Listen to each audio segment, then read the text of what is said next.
Okay, so we are live. So Hare Krishna, we welcome you all for today's Throwback Thursday program organized by Iskcon Seshadripuram. So today we have with us our very special guest, Her Grace Kaivalya Sundari Mataji. So I'll just give a brief introduction about Mataji. So Mataji is, connected to Krishna consciousness and to Guru Maharaj, since so many years. So Mataji got received her Harinam initiation in 1983. So it's a great fortune that we have, such a age-old disciple of Guru Maharaj. So uh, that is one thing. And then Mataji is, like already married, and she is having two Krishna conscious children. And throughout her life, Mataji was engaged in lot of different services, like in DT services. Mataji spent was part of DT services for 36 years. So for 36 years, Mataji is involved in like full-time ghee wick making, making the lamps and all, and also DT dressing. So Mataji was involved for 36 years in these this services, and she is also involved in preaching online, and also during temple programs. Mataji is, she likes to get more people connected to Krishna consciousness. So Mataji likes to preach a lot as well. So it's a great fortune that we have Mataji today with us. So we would like to welcome Mataji by chanting one time Hare Krishna Maha Mantra. Hare Krishna, Hare Hare Krishna, Krishna, Hare Hare Krishna, Krishna, Krishna, Krishna Krishna, Hare Hare Hare, Krishna, Hare, Krishna, Krishna, Hare Hare Ram, Hare Hare Ram, Ram, Rama Ram Rama, Ram, Hare Hare Hare. Ram Ram, Hare Hare Krishna, Mataji, Hare Prabhuji, Hare Krishna Krishna. to all of you. Hare Hare Krishna. Dandavat Pranam. Hare Krishna Prabhuji, Dandavat Pranam. So, do you want me to start now? Yes, Mataji can. Okay. I wanted to first speak about, how we all have these memories, and the very beginning of our Krishna consciousness is usually the most ecstatic, right? Like when we just discover Krishna and then we find the Guru, and then, we start getting to know him and he starts getting to know you. For me, that was like the most impressionable time, and the time where I felt the most ecstatic, simply because it's a big change. So I guess I will speak about how I first met Guru Maharaj and why. Because I was in the United States of America, which is the other side of the planet from where Guru Maharaj mostly had service and disciples.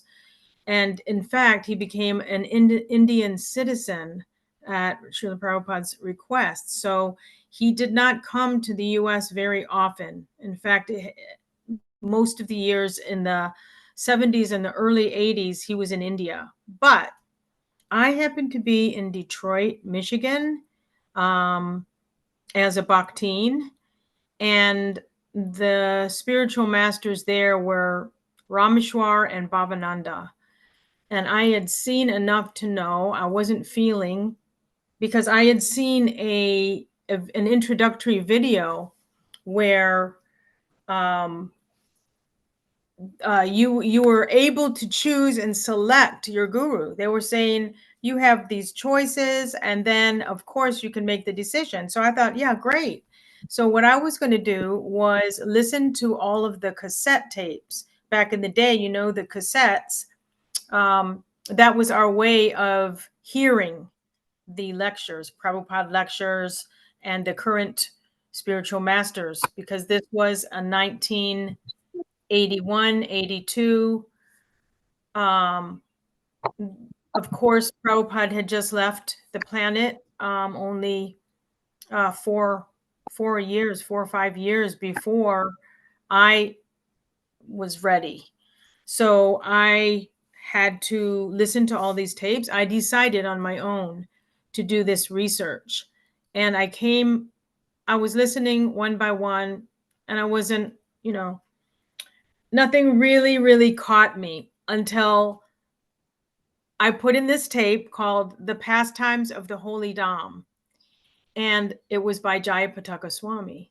So I listened, and it was just one thing after another, one pastime after another, and just pulled you into the pastimes. It was as if Guru Maharaj was really there. He was so much emotion, laughing, crying, explaining things with so much enthusiasm.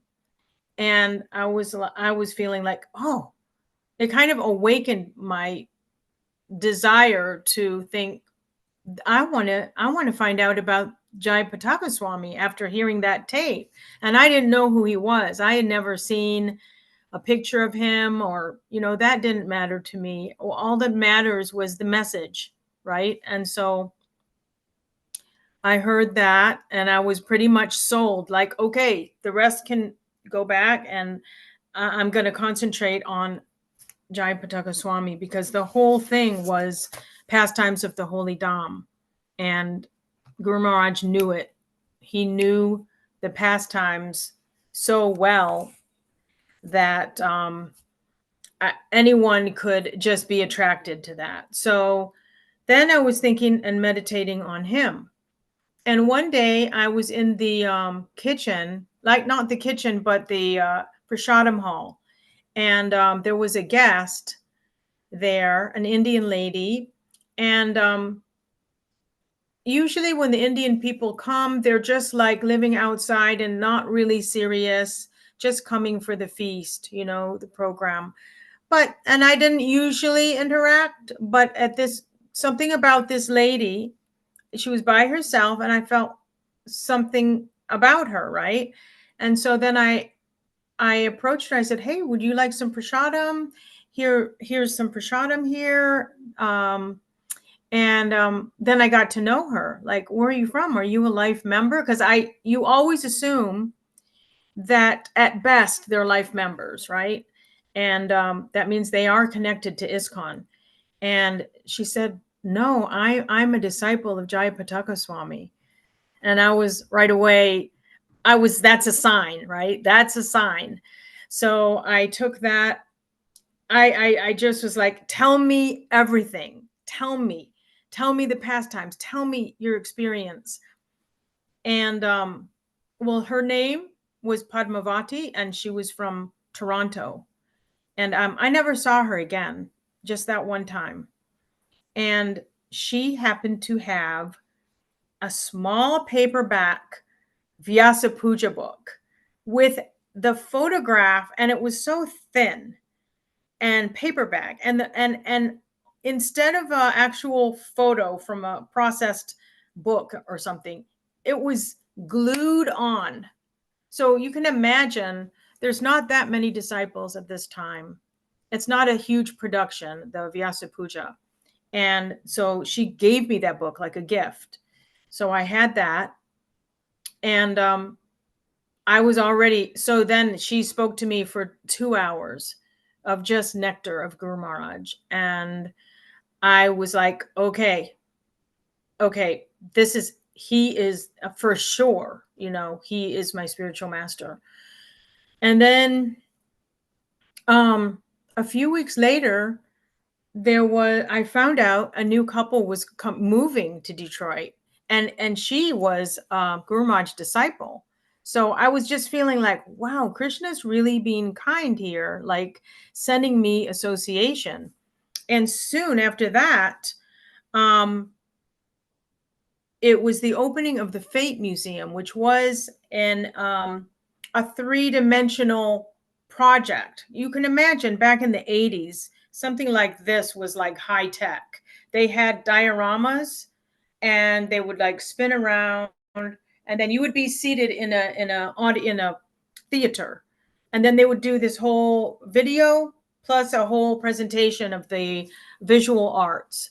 And I had been engaged in making jewelry for these dioramas. Like, there was a changing body exhibit, and there was also like a rock, like Krishna dancing with the gopis type of exhibit. So I found out that Guru Maharaj, Jayapataka Swami, was coming to Detroit for this grand event, this grand opening. And I was over the moon. So when he came, we got notice not much in advance. We found out, and I was like, oh, I'm going to make the cookies. I'm going to make the garland, because nobody there knew who Guru Maharaj was. Nobody was familiar with him because they had the 2 gurus there already. And, he's been in India all this time. So he came, and I got a darshan. I had to wait my turn because some people would, some people just take up the guru's time. They're not really that serious. There was one bhakta, he wasn't serious, but he just took up like all this time of Guru Maharaj without a real, focus, like, oh, he's my guru. No, I'm the only one that was thinking this way, because everyone else either was already initiated. There weren't too many like people that were searching like me.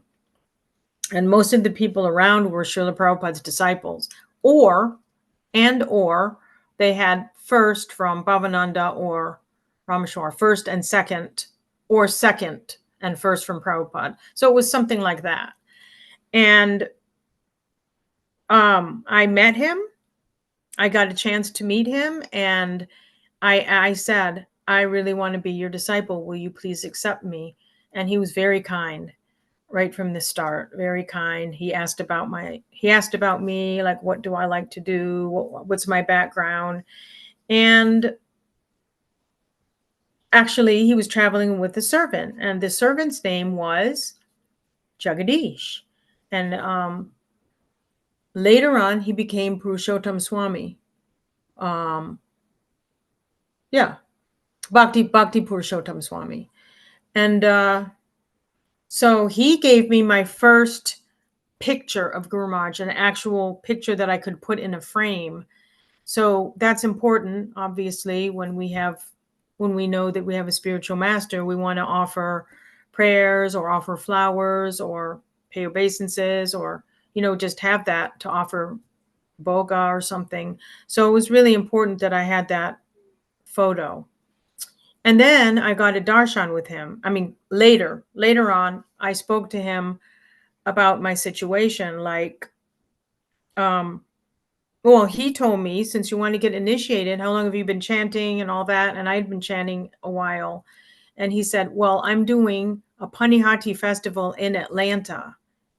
And it was May or June. But normally now Panihati festival celebration is early June. So it was probably early June. And that was a few months away. And I'm still in Detroit. I'm still living in Detroit. So I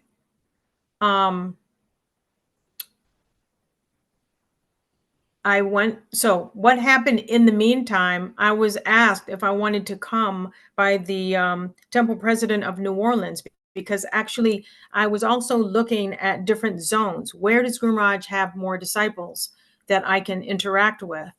So I found out that it was New Orleans, New Taliban, which is a farm community, another farm community named Marari, and Atlanta.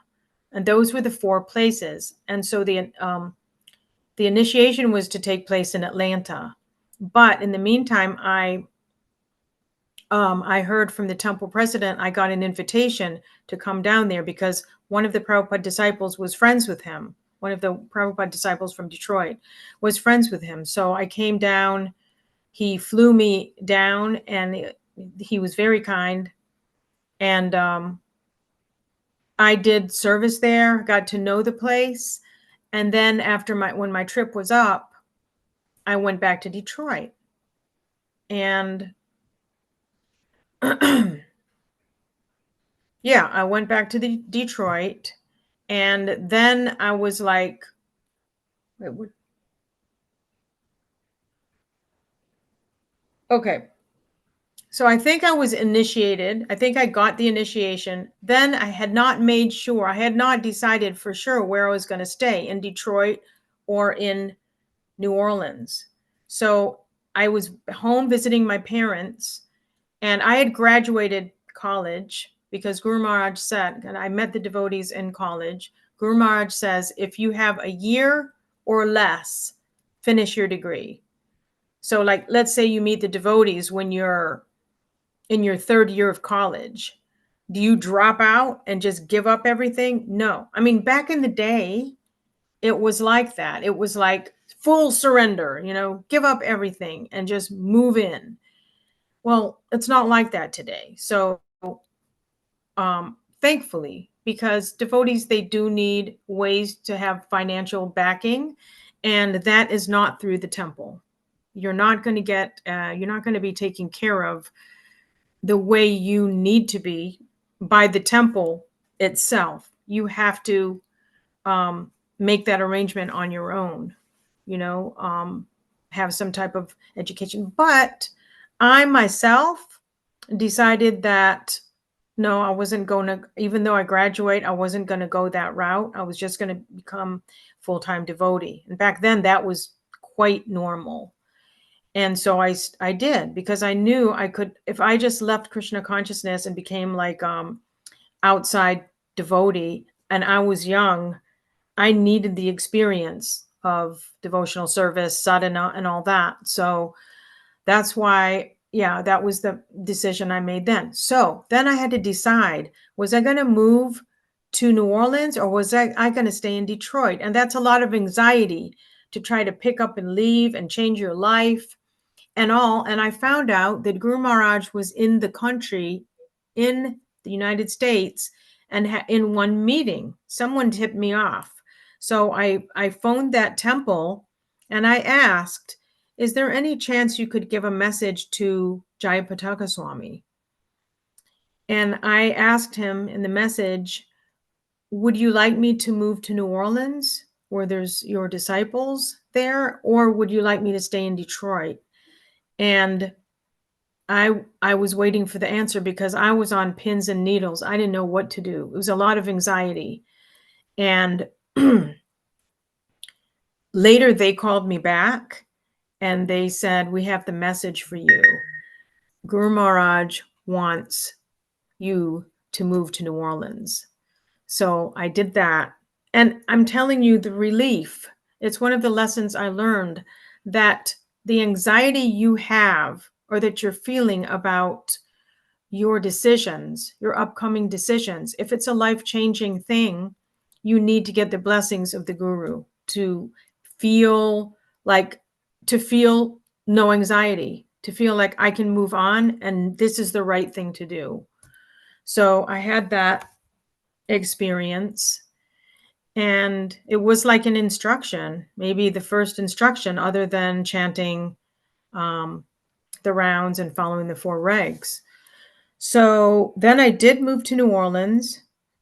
I think I'm going to shift now to another topic.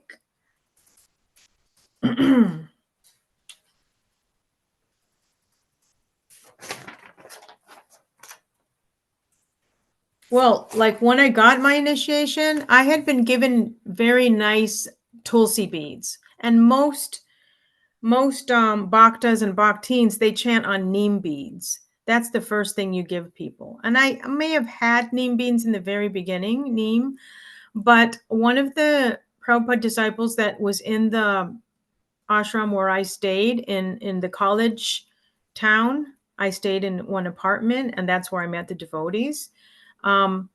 He went to India and he brought back Tulsi beads for me and kartals for me. And that was one of the best presents ever. And right away, I started chanting on those japa beads. And in fact, I soaked them and I took care of them. And then it was about a year later or more, maybe a year or 2 later, when I was to get initiation, you're supposed to have new beads. And I told Guru Maharaj, these beads are so nice. Is there any way I can keep these beads? And he said, okay. And he gave my beads to Balabhadra Prabhu, the temple president of Atlanta. This was when I was ready to be initiated at the festival. And he says, go and wash these beads off. So he brought the beads back nice and dry and cleaned off. And Guru Maharaj began to be chanting on them.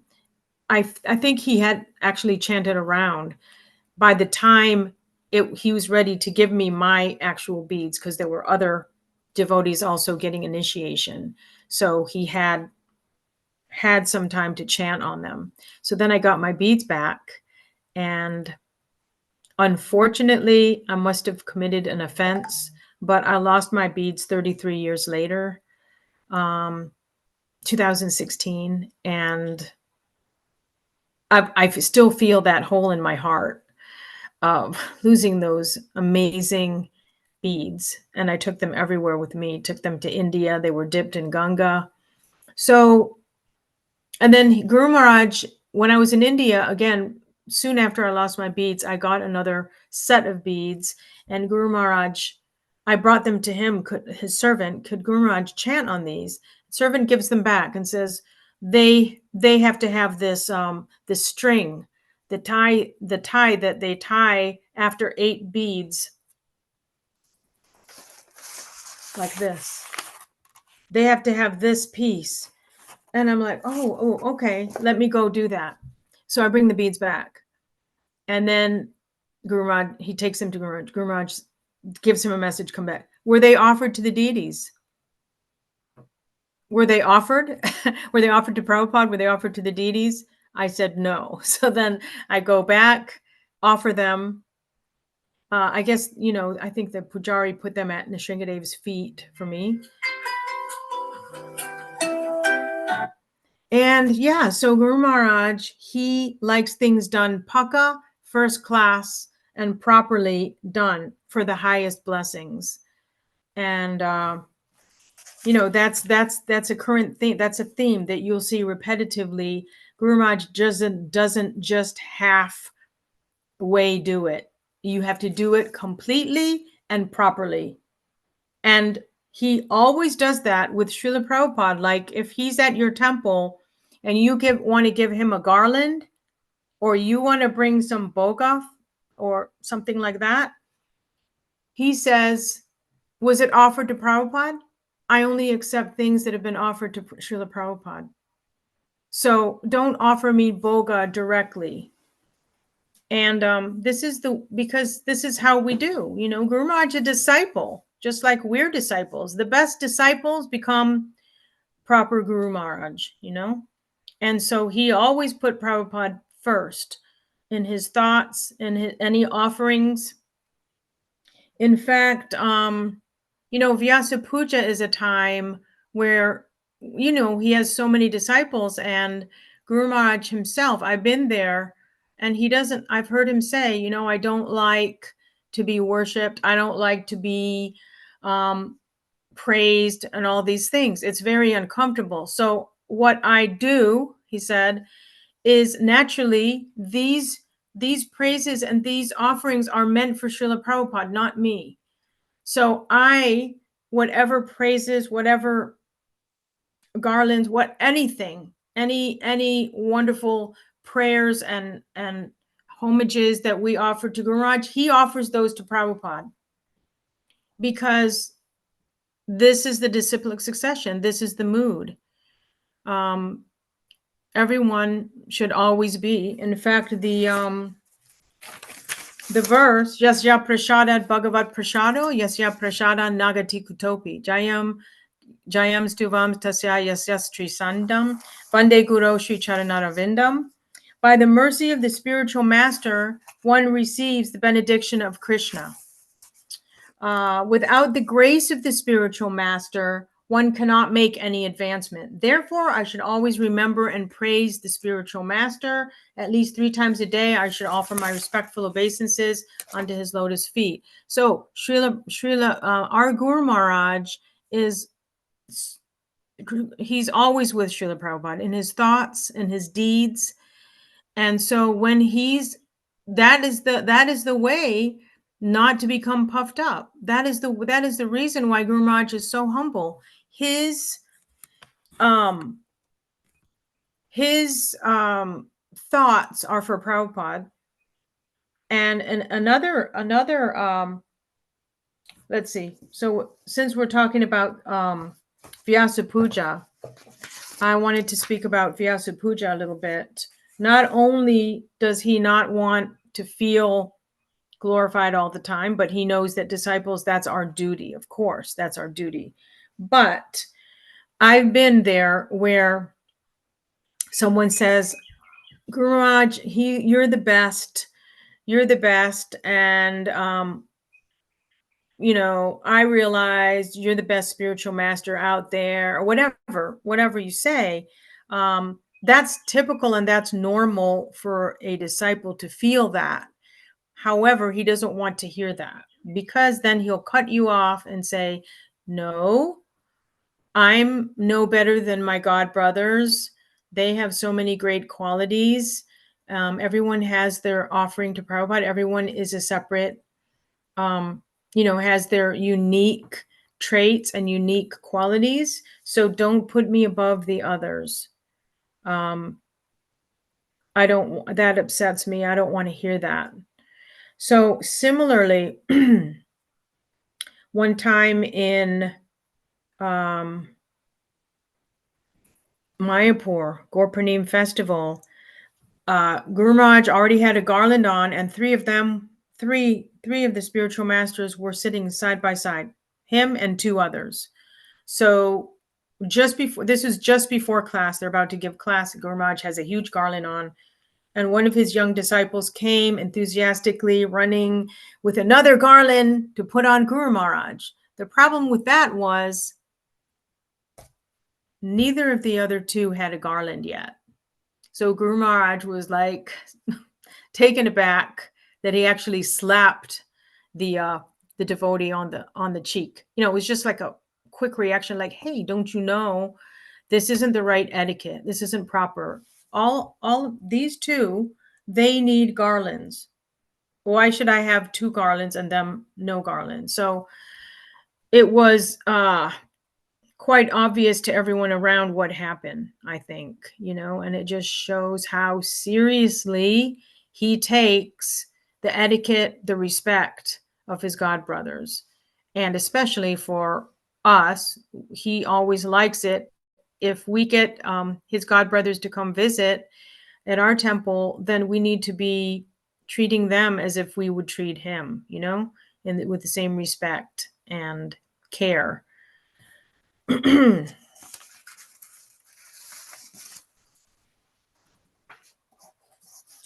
Since we're on the topic of Vyasa Puja, I would say this was about 15 years ago. And Guru Maharaj, this was before the stroke. And Guru Maharaj, of course, he goes on safari every year. Goes on safari. And then he comes back, and it's a few days later, it's Vyasa Puja time. So I personally was back. I don't think I had gone on safari, but it was the time when everyone's waiting in the streets for Guru Maharaj's arrival. He was going to come to Mayapur any minute.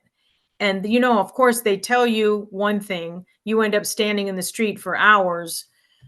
They'll say he's coming at 5 p.m. and you never find out. I don't think the technology was as strong as we have now, Like you could be getting a chip. Oh, just found out he just turned the corner. He's down the road. Like now it's no problem. But back then we would hear, yes, he's just left Kolkata. So that means he should be there in like 3 hours. So, you kind of gauge it like that. So we were waiting there, and it was getting towards dusk. It was almost evening, almost dark, not quite. And then finally, Guru Maharaj is there, and it looks like, he's kind of propped up on an open truck where he can greet everyone. He wasn't inside a car. He was, out in the open, and they were going slow enough so he could do it, almost like a parade. Guru Maharaj was there, and he's waving. So I noticed the strangest things. That strangest thing was that Guru Maharaj was wearing sunglasses, and there's no sun. Sun has set, and it's getting dark, and he has sunglasses. So I was feeling like something's off with this. And anyway, so that was my observation. I also observed many people trying to put garlands on him. Like that might have been the next day. Okay, I'm just noticing a few different things, right? And so the next day was Vyasa Puja. Before they started doing it out in the field, you wouldn't believe how packed it was. You could imagine. Everyone's trying to pack in to the Panchatattva side of the temple room. All of the disciples at once. So my daughter and I, we were together, and she was probably in her teens, maybe 17, 18, something like that. But she was living in Mayapur at the time. And she didn't get much opportunity to see Guru Maharaj. So this was a great opportunity, and I was visiting. So we went together. But it was like when you go into that area, there's so much chaos back in the day. It was like everyone's pushing, and they're in no particular direction. Everyone's pushing in all directions.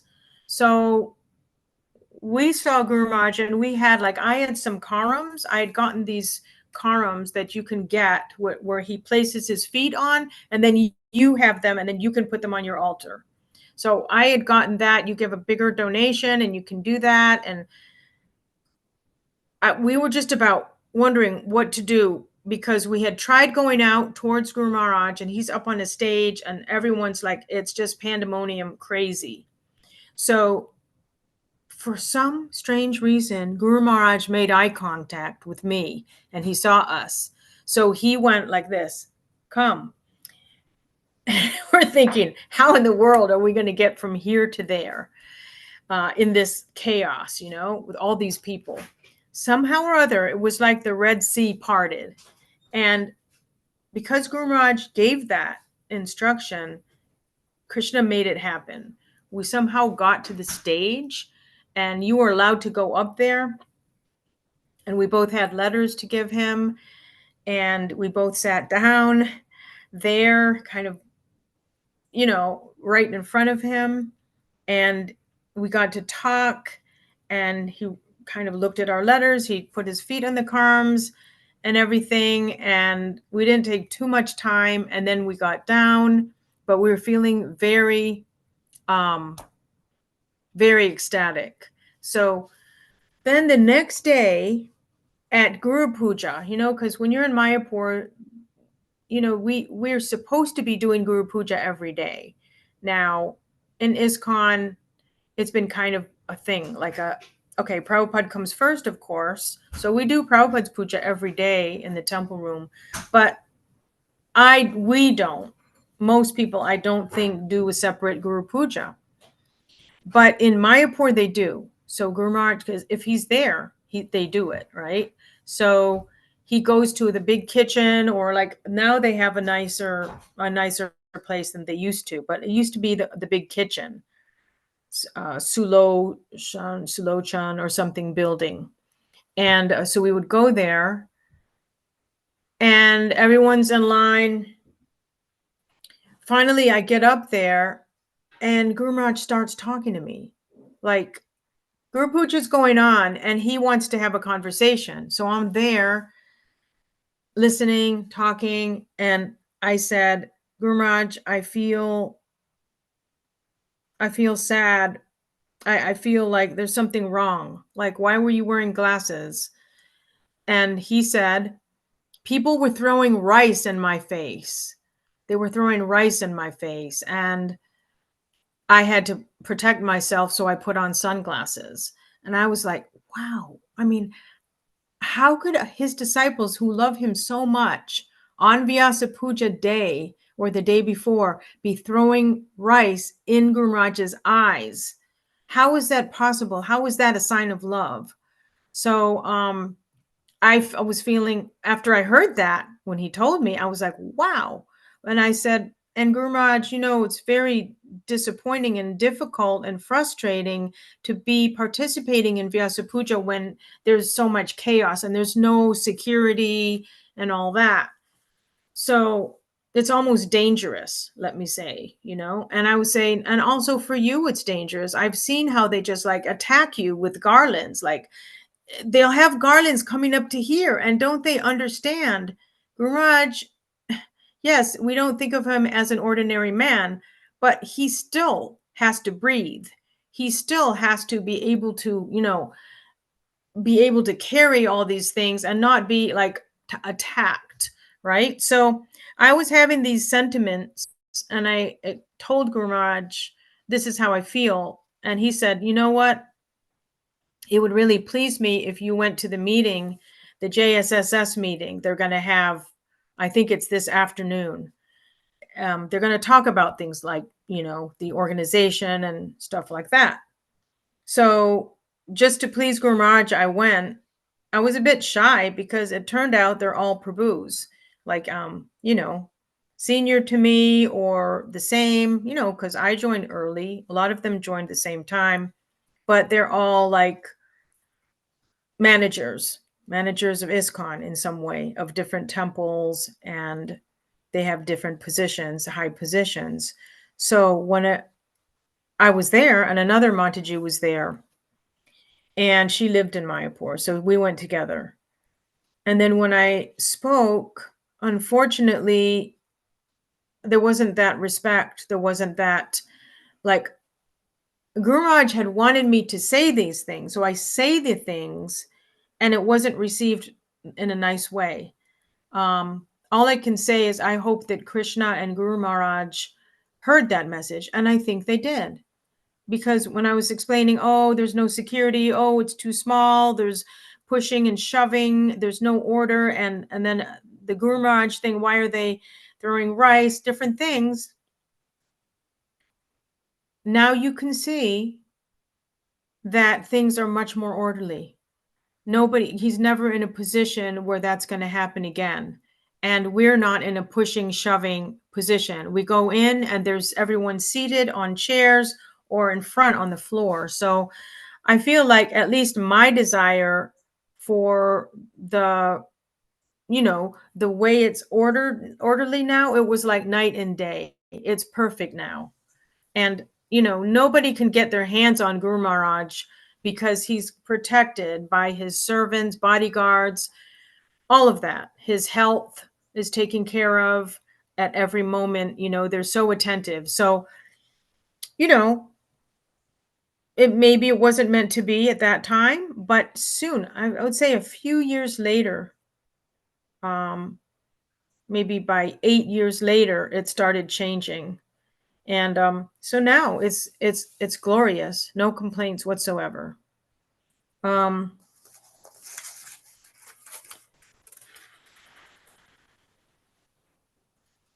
feel like part of that is because Guru Maharaj also thought this is important. It must be said. And so it was not just my desire. I told that desire to Guru Maharaj. I saw what was happening. And Guru Maharaj himself had the desire that I speak. So between, it's mostly him that made the changes.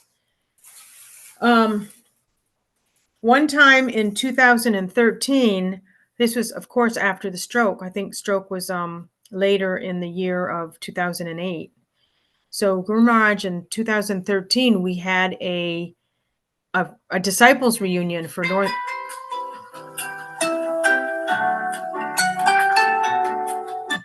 We had a disciples meeting for all of North America. And this was at New Taliban, where I live. And so I was helping to organize different things. We had meetings. We were like organizing the packets at my house. And so I was involved. And then one of our god sisters, she had not seen Guru Maharaj since before the stroke. So I was there and I got to like translate or kind of be the in-between between what she said to Guru Maharaj. I would tell him, Guru Maharaj would say something, and then I would tell her. So her emotion was sad. She was feeling, oh my goodness, Guru Maharaj, you must be in so much pain. And, I said to Guru Maharaj, Guru Maharaj says, no, I'm only in pain when I think about the pain. When I think about this body, then I feel pain. But if I'm thinking of Srila Prabhupada, I don't feel the pain. And he's given examples on that. Like if you try to feel something in a material way, if you think in a material way, you're going to feel the pain. If you think about it in a spiritual way, like Srila Prabhupada, I'm thinking of you, or Krishna, I'm thinking of you, you don't feel the pain. So that's why, like, people take drugs. He's given an example before. People want to soothe their material anxieties and pain with drugs, but a material solution is never going to help.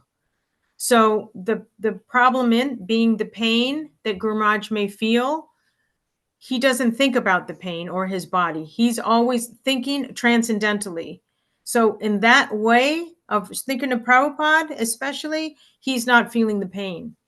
So that's a lesson we can do also when if we get hurt, if we concentrate on Srila Prabhupada, Guru Maharaj, thinking about what would they do, we're going to transcend that pain easily because we're following in his footsteps. He's given us the formula. Don't try to have material solutions for your problems. Have a Krishna-conscious solution, and then you'll see. The pain will go, the problem will go, and you'll be happy. Another time after the stroke, let's see, we have only 15 minutes, Prabhu? Yes, Mataji. Okay. Well, let me think. Okay, so then he came here again in 2017. Okay, so we all waited for our turns. It was in the driveway of where he was staying. So it was outside, a nice, atmosphere. And I finally got to speak to him. And he used to always ask me when he saw me, how is this person? How is that person? And kind of get like an update from me. I was kind of that person he trusted my analysis, I guess you would say. And he would ask me, how is this person? How are they doing? How's that person? How are they doing? And so we did that a little bit, but I had this topic I wanted to explain. Because Guru Maharaj has said before, if you don't finish your rounds on the day, you need to finish them the next day. And he's been lenient with us in that way. Many times, many times, I have not finished, and then I finish the next day, and then I do those rounds. So there's been times, I would say, in the past where I got behind and I didn't make the rounds up. And I told Guru Maharaj there were times when I couldn't make up the rounds. And you know what he said? He takes it so seriously. He was like, don't you love me? Do you want to hurt me? And I was like, oh my gosh, no.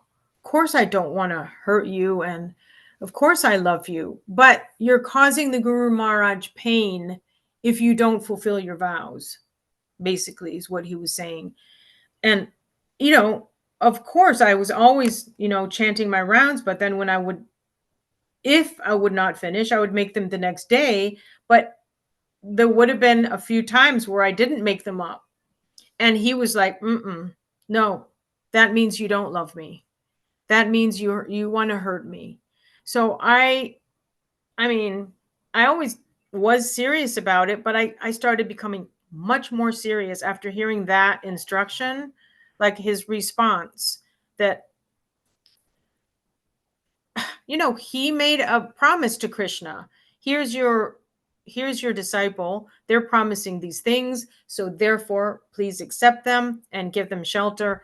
But if we're not fulfilling our bargain and if we're not fulfilling that part of the bargain, then the deal's off. I mean, he's too merciful to say the deal's off, actually. But what he was saying was that's kind of a hurtful thing. That's kind of insincerity. And it means that's not showing your love. Showing your love is following the instructions. So I learned that. I mean, it was just hammered into me, let's say. I already knew that, but the point was so dramatic that it just, I'm convinced, of course I have to. There's no not ever making them up if you miss.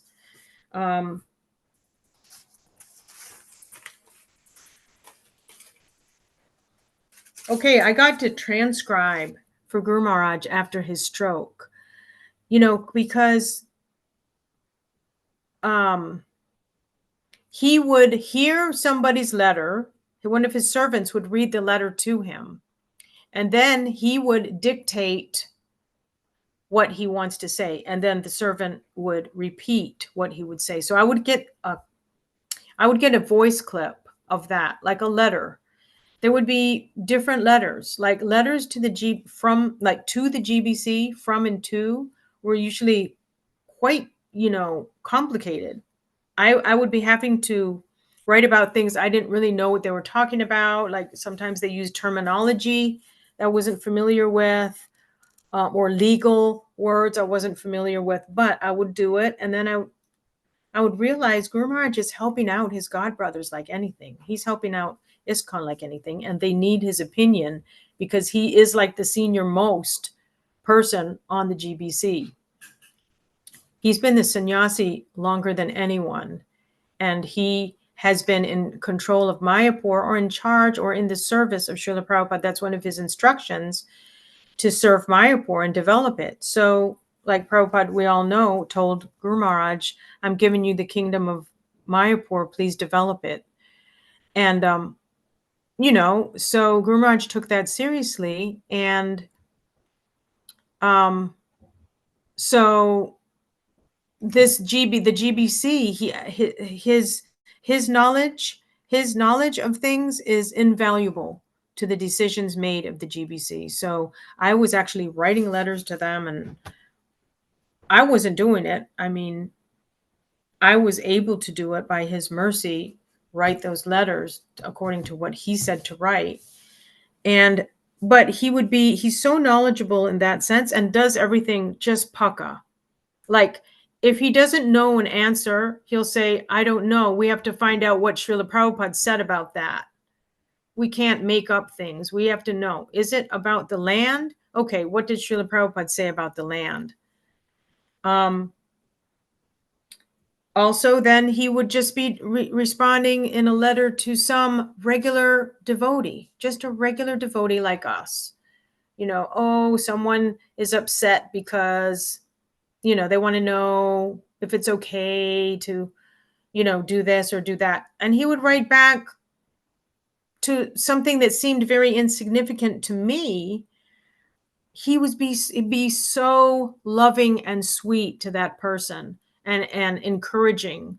So I got a taste a lot more of his association in ways I would have never had, because the association in a letter, that's private. I got to actually see how he would treat people and see how he would respond. And for me, that widened my vision of how compassionate Guru Maharaj is and how loving he is to everyone. There are, I can stop and take some questions at this point. Yes, Mataji. Where is this? If there's no questions, I could keep on with a few other things. So there is one raised hand, Alankrita Sudhir Mataji. Hare Krishna Mataji. Hare Krishna. Please accept my humble obeisances, Mataji, all for Srila Prabhupada. Thank you very much, Mataji, for the wonderful session with nectarian pastimes and the realization which you had with Guru Maharaj and how Guru Maharaj was merciful. So you told all that. So it was really, really great and very inspiring, Mataji. So my doubt is, So you said in the early stage you had a doubt whether to go to New Orleans or some other place, and you got instruction from Guru Maharaj that it is Yeah. New Orleans. Yeah.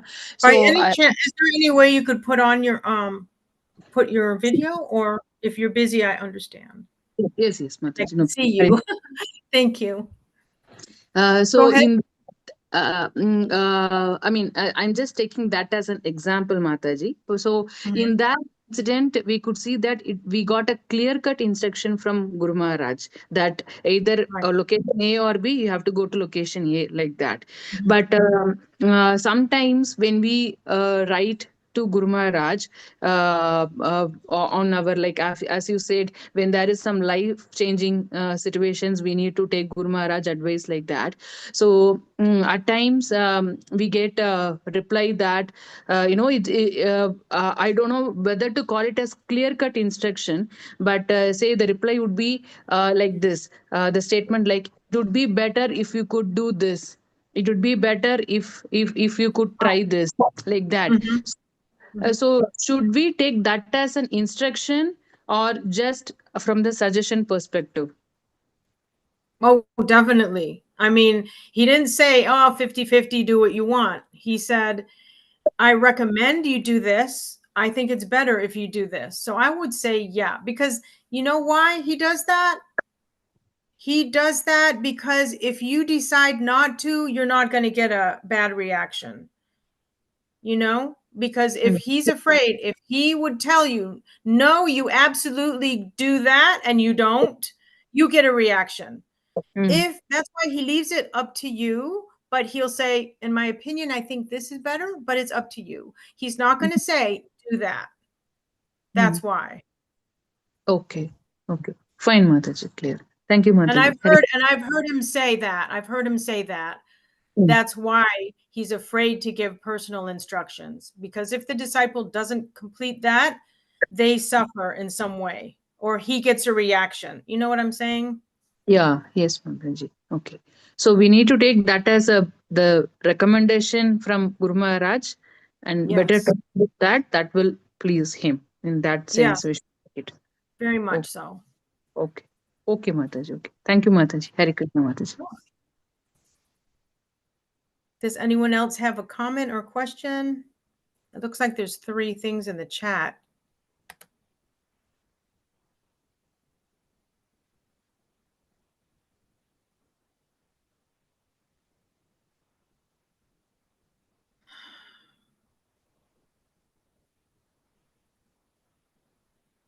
So anyone with a question? Otherwise, I can tell a few more things I have one about more Guru Maharaj. question, Madhavi. Huh?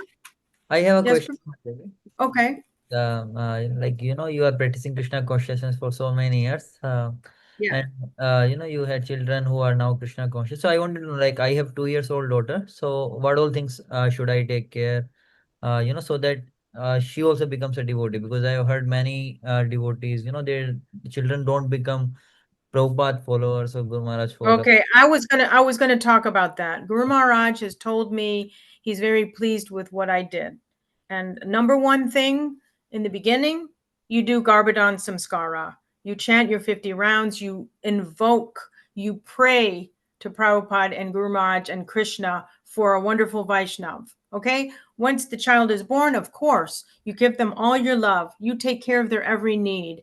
Go see how they did it back in the old days. That's what we want. We don't want these newfangled scientists, so-called, saying, oh, don't hug the baby. And we want to be so loving and kind, and like have the children be listening to the Krishna conscious stories, Krishna conscious musics, get them the Krishna conscious books. And they love it. They love kirtan, all of that, as much as possible. Give them, if you can't homeschool or try to put them in a devotee school, at least make sure that they get good Krishna consciousness at home with you guys, because you're the main ones that they will, they love you and they want the instruction coming from you. We don't want to have these karmis educate our kids and give them the wrong values. So as much as they can be equipped if they have to go outside, they should learn as much as they can from you guys. Yes, Mataji. I just have one question. Like she likes, my daughter likes Jagannath Baldev Subhadra a lot, but she plays with them, like dolls. Like she'll throw them. That's okay. Throw. That's okay. She's a baby, she'll learn eventually. We can't be too heavy on the little babies. If the fact that she's attached to them is the most important, because those dolls are meant to chew sometimes, put in your mouth, whatever. That's what they do because they're teething. They don't mean disrespect. So I would say, a child like that, if they're developing attachment to Jagannath Baladev Subhadra, give them the dolls, let them, fan that spark. Okay, even if she throws them somewhere. I mean, you can say, oh, we shouldn't throw Lord Jagannath. Try to do nicely, try to put here nicely, show them the right way. Don't chastise them, but show them the right way, lovingly. And because they're two, they don't have much control, but they'll learn. If they see the parent, how nicely you put it there on the shelf or on the chair, nicely, they'll imitate. So it's a matter of time and they'll know. Thank you, Mataji. I had this doubt for long. I was not sure what to do. Guru Thank you. Maharaj, it's very important to him how the children are treated. And, make them your first priority because that's your best, most important service you'll ever have. Yes, Being a ma'am. wonderful father and being a wonderful mother. That pleases Guru Maharaj so much, more than any other service. Yes, Mataji. So, do we have to stop now or do we have more time? Up to you, Mataji, if you want to take 1 or 2 I more. didn't know if you have a program starting, someone else is coming or. Well, generally, like we have this program till 9 o'clock. It's not like I have some other program after this, but like if you want to speak to me for 5-10 more minutes, I think that should be fine. Okay, does anyone have, at this point, are there any other questions? Okay, so I had a few little things like that. Guru Maharaj loves the children so much. Let's keep talking about that. When he was here, he was very tolerant, usually, and it's embarrassing how tolerant he was. There would be lots of children and mothers are supposed to take their children out if they make noise, right? Not to disturb the class. But Guru Maharaj was, mothers would get up to leave and he would say, it's okay, stay. He cared more about the mothers hearing the class, and then he didn't mind the disturbance so much. He was tolerant because that's my young disciple with their small child, and they have waited to hear my class, and then for them to leave, he didn't want that. He wanted everyone to be able to hear. Try to engage your child, give them, breastfeed them, whatever you have to do. So they're not making noise. As much as possible, that's our duty. But I'm saying, is so tolerant that he didn't mind because he loves the children. He wasn't like other gurus. The slightest little peep from a child, that's it, out. But not Guru Maharaj. And so here at New Talavan, we had the famous cookie throw. Just like when he gives samosas or whatever, we would always make cookies. And I often made the cookies.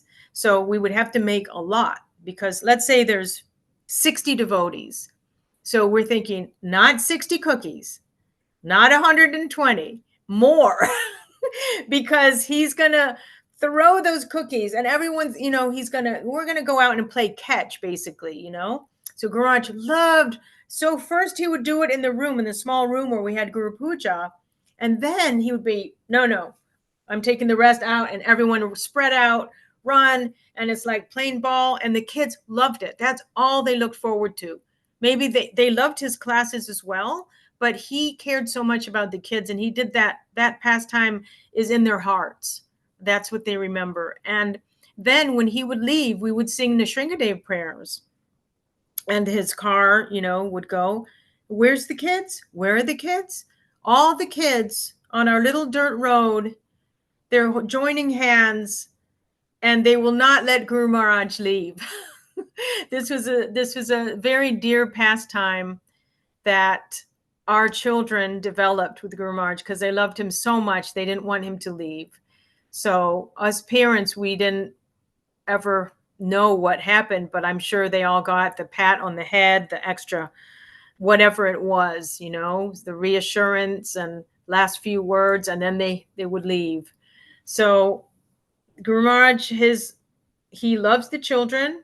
He's given many of our children their first grains.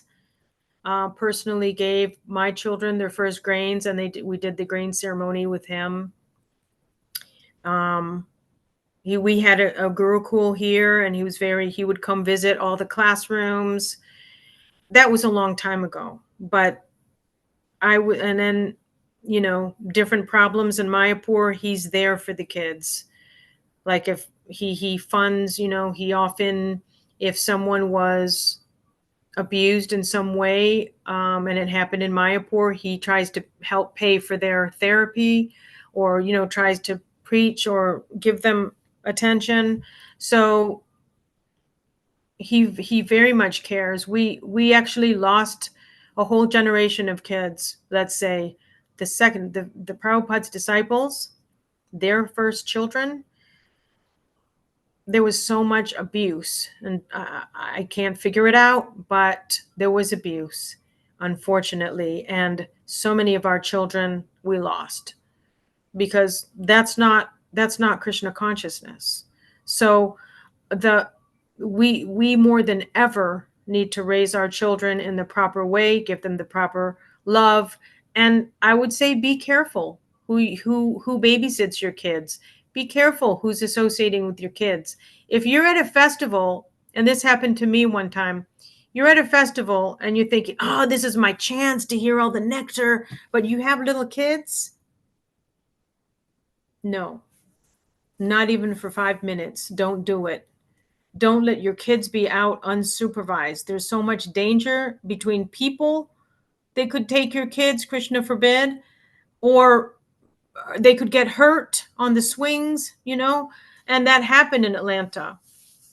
And it really taught me a lesson, like, don't even take 5 minutes for the nectar. You'll get that later. You'll hear the class later. You don't need, this is your service. This is your deity, Prabhupada said. These are your deities. Don't think, oh, I'm missing out on all that service. This is your service. This is your most important service. And Krishna gave you this soul to treat with love, to train as into a Krishna conscious child. And then look at, I'm not anything special, but what I did was I followed the instructions of Srila Prabhupada about Govardhan, and followed Guru Maharaj, and everyone, please give your kids Krishna consciousness and love, of course. And I attracted great souls. Somehow or other, Krishna was so kind, so merciful. By the mercy of Guru Maharaj and Prabhupada and Krishna, I got really nice babies, and then they grew up to be nice adults and wonderful, and they're both initiated, and now they have Krishna conscious children. So they also have little kids, and so I get to be a grandma from time to time. I don't get their association often, but it's going to happen soon. I wait my chance, and then I'm really happy about that, to be a grandparent in Krishna consciousness. So, Prabhu, I mean, I could go on and on and on, and I know that we should end, but there's a few little things, Okay. that one-liners. There's a few one-liners about chanting Gayatri. Guru Maharaj says, I don't know if everyone knows, face east for the morning, face east for the noon, and face north in the evening. Because sometimes I'll see people face any which way they want to. One other consideration is, if you're facing in your temple room and you're looking at Prabhupada, you could face him, or if you're looking at the deities, you can face them. So that would be the only other consideration. Guru Maharaj wants us to wear full body tilak, and that protects us, actually. It protects the different parts of your body, not only physically, but also spiritually. And then if you go to town or something and you don't want to wear the whole tilak, you can use water tilak, and it's also very potent.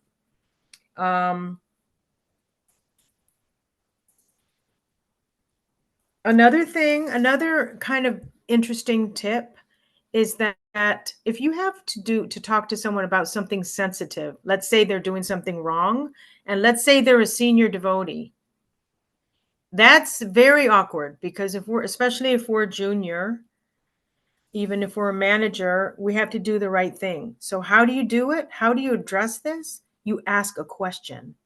You'll say, you know, I was wondering if it's proper to do like this, you know, or is that what Prabhupada wanted? Or, you know, like, make it in a question, because then you're not going to get a reaction of criticizing someone. You're actually going to be asking it in a philosophical way, so that there's no threat and there's no offense. So that was another tip Guru Maharaj had given.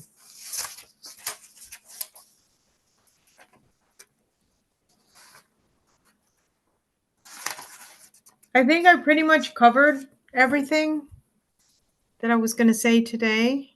Okay. Okay. So there is, I think, more comments. Just they are appreciating Mataji your session. I can see a lot of comments are there. They're very happy. Like some are mentioning like thank you for sharing wonderful pastimes. There are a lot of lessons to learn, and at least especially like you mentioned, Guru Maharaj is very pakka. So that is something that is very important for us. Like we also should not be very slack in our dealings. We should also be very pakka in whatever Krishna-conscious practices or activities we do. So thank you for that. Thank you. I see all the comments now. Thank Yeah. you, everyone, for your comments and questions. And I hope to meet you all in person one day. And please don't take offense if since I don't know all of your names, there may be a chance someone has asked to be my friend on Facebook and I didn't reply. So I'm really, I don't know what to say.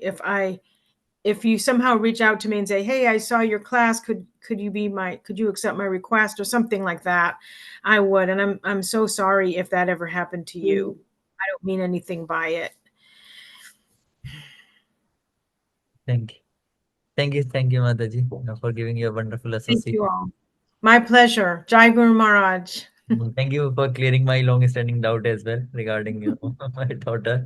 I was Sure. always worried. Like my wife would say, "Okay, she's a kid, let her play." I was worried. Oh, she's throwing DTs. What should I do? So thank you. Right. Of course, they're not the real deities. They're her little plaything Yes. deities. Somehow Yeah. she knows, like with Jagannath, you have Baldev and Subhadra. With Gauranga, you have Nityananda and Ram, Lakshman, Sita, Hanuman. She knows, like, these are different categories. If she get one of them, then she'll demand all other of that same category. So I don't know. So please bless her also, Mataji, so that she also becomes a Krishna conscious child. Of course. I hope to meet you all one day. Yes, Mataji. Okay. Hare Krishna Mataji, Dharan Pranam. Yeah. Hare Krishna Prabhu, Dharan Pranam. So just one thing I wanted to share, like you were saying that you have a daughter of 2 years old. I too have twins daughters, 2.5-year-old. So they also used to do like this earlier. But now slowly and gradually they came to know that yes, they are God and all. Jagannath, Baldev, Subhadra deities also. They have God Nitai also. So now they properly do. Sometimes they do aarti. Sometimes they make them sleep on their own way. Slowly and gradually they are learning because they see us doing aartis and everything. So sometimes they do on their own. Like evening they started doing nursing aarti and all. So I mean, so don't worry that they are throwing, but slowly and gradually when they see you, they will understand that what is correct and what is wrong. You just teach them the right way. Yes. Right. Thanks for your confirmation on that. It's good. Good you shared. Thank you. Thank you. Thank you so much, Mataji. Wonderful session. Thank you all. Hare Thank Krishna. On behalf of Iskcon Seshadripuram and all the assembled devotees, we would like to thank Mataji for giving us so many valuable insights and so many wonderful pastimes of Guru Maharaj. And we would like to thank by chanting one time Hare Krishna Mahamantra. Hare Krishna, Hare Krishna, Krishna Krishna, Hare Rama, Hare Hare Rama, Hare Rama Hare, Rama, Hare Rama, Hare Rama, Hare Hare. Hare Krishna. Hope to meet you Hare again Krishna. today. Thank you so much, Mataji. Hare Krishna. Thank you very much, Mataji. Thank you. Thank you. Thank you.